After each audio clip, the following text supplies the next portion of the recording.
Well, I know you love a car, and I do. Perhaps maybe I love a car more than you do. Honestly, very serious note, I do love cars.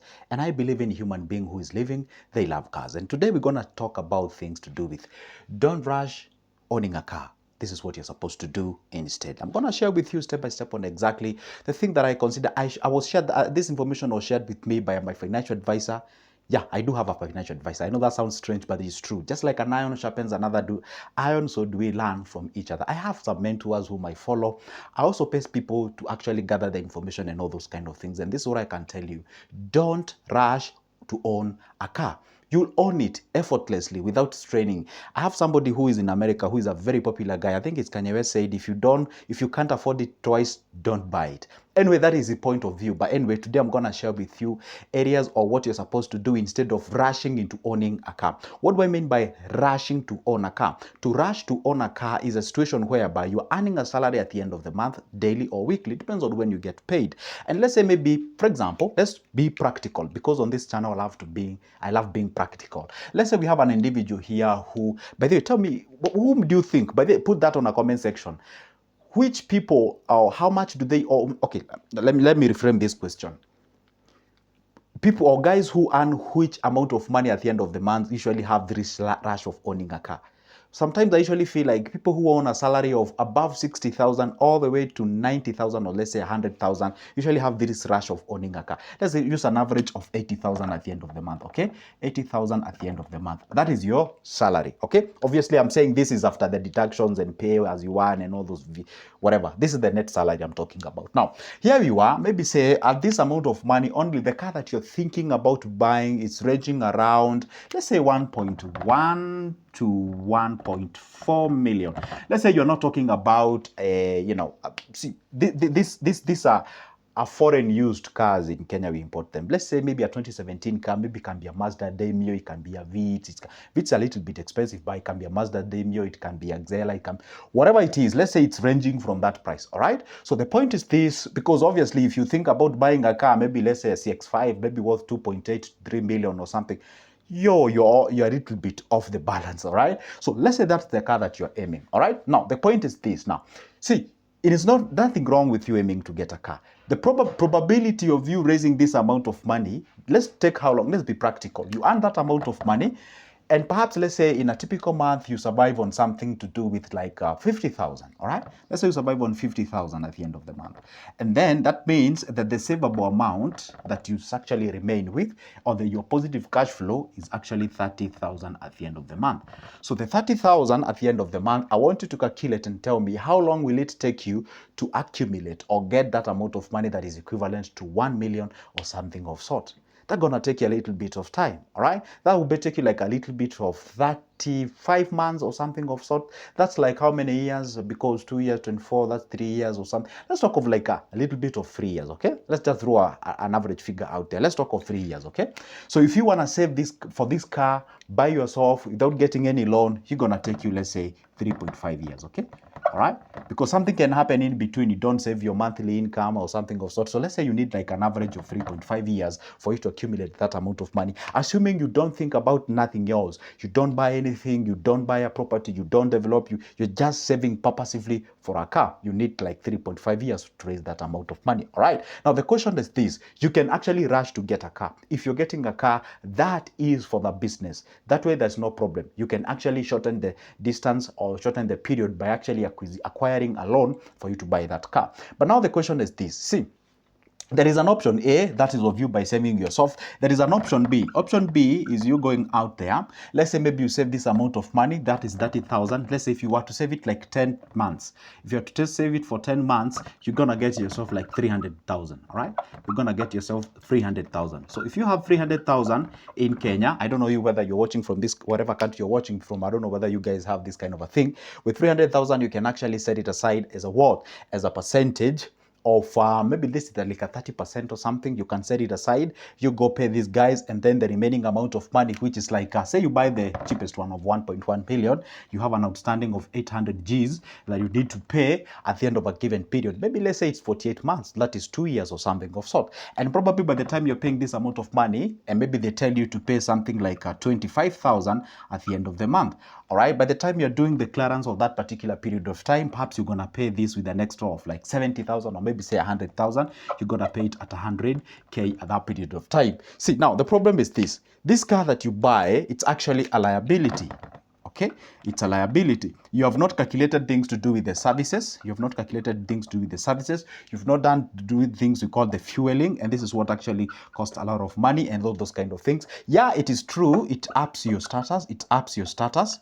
All right, but the point is this: compared to what the status is bringing, in, because I understand it's true, a car ups your status, and the upping of your status, it should mean you getting a gigs. You maybe lending that car or maybe doing it something of sort. So compare that what the status is bringing in terms of monetary value. It has to be monetary value compared to the expenses such as the services and also the fueling. If it's on a positive trajectory, then it's worthy keeping the car. If it is vice versa, if it's on a negative trajectory, then it's not worthy keeping the car. Because I actually have people saying, hey, cars open doors, it's okay. Calculate how many doors that car has opened. How many doors does it open? And that door, does it translate to monetary thing? Because when it comes to car, we don't talk about integrity, we talk about monetary thing. If you buy a car today, the moment you ignite that car, depreciation has actually started coming in. So you compare those two things so that you see whether you're actually on the winning trend.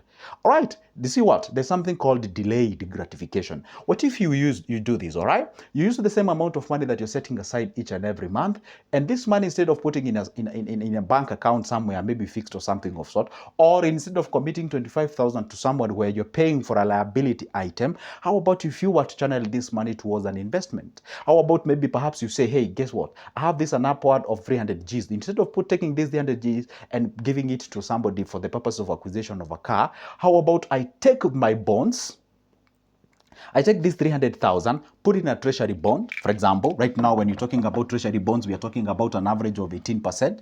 So what is 18% of 300,000? See, you take 300,000, right? 300,000, let me see this, 300,000. All right. If your purpose is to get a car, take this amount of money, put it in a bond that is giving you 18%. So what is 18% of 300,000? Come on, see, 10% of 300,000 is 30,000.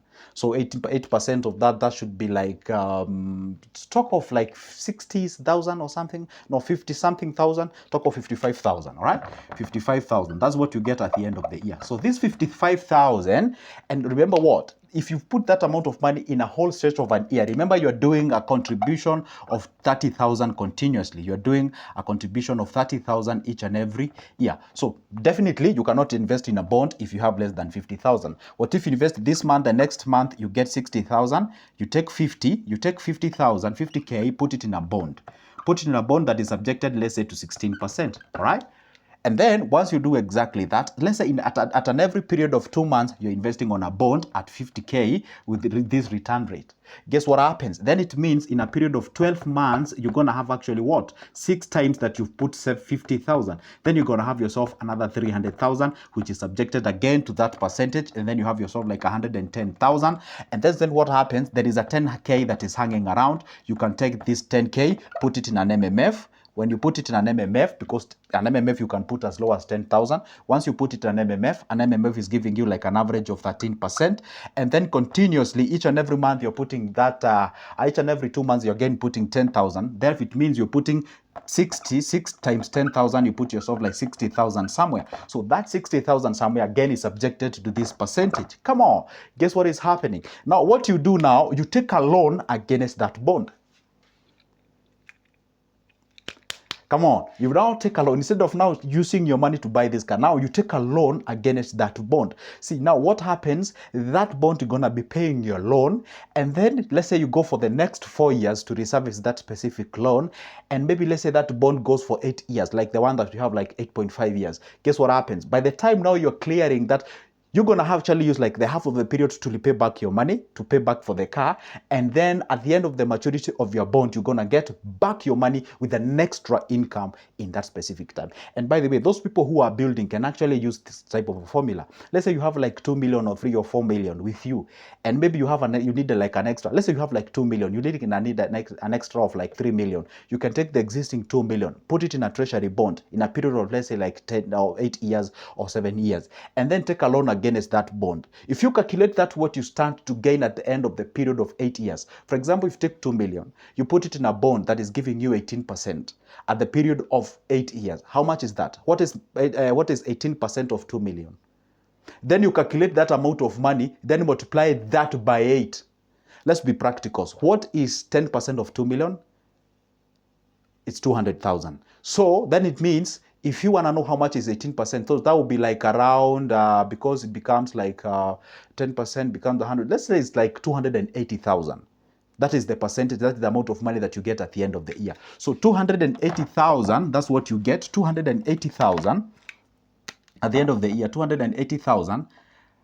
And this is tax-free, talking about an IFB that we have right now. Then take that one multiplied by 8. How much you gonna get out of this? That is 8 times 8 is 64 something. And then you carry 6 out there. This is supposed to be 16, 22 or something. You're gonna get a huge chunk of money by that period of time. Then compared to that, what you're paying as far as your loan is concerned, you're gonna clear your loan. You're left with money that is on the treasury bill, and you're getting interest on top of that treasury bill. It's like eating your cake and having it at the same time. Come on, that's quite an amazing thing that you're supposed to do. So it's always good to make sure that you're putting your money on the winning end. And at all the day and every day, make sure that you do the thing that it's actually adding up. Don't rush into getting a car. Instead, it's okay. It's okay. It's okay. You have the 300,000, don't actually do so. Go ahead and take a loan against the bond that you're having, because there is a money coming in, and then use that bond loan that you've gotten. They'll acquire the car, repay that car in the long period of that bond that you've been having. You're going to clear your loan, and then at the end of the time, you're going to get back your money. And of course, you've been getting some interest out of that given loan. That's what we call the delayed gratification. And again, you still have the purchasing power, because again, that money of yours that is on the treasury bonds, it's still your money. Fine. I know this one may not be answered in a single message. I know some of you are hanging and they're like, oh my goodness, Joseph, numbers are too many. I'm not getting, in Kenya we say umerada or something. But the point is that I'm going to try and make another video on the same, so that at least we can be on the same platform. Anyway, for now, it's a goodbye, but don't forget this. Hit that like button. Make sure that you subscribe. And again, grab that number of mine from the description of this specific video. Let's talk about investment, business, and anything related to exactly that. For now, it's a goodbye, and see you in the next one.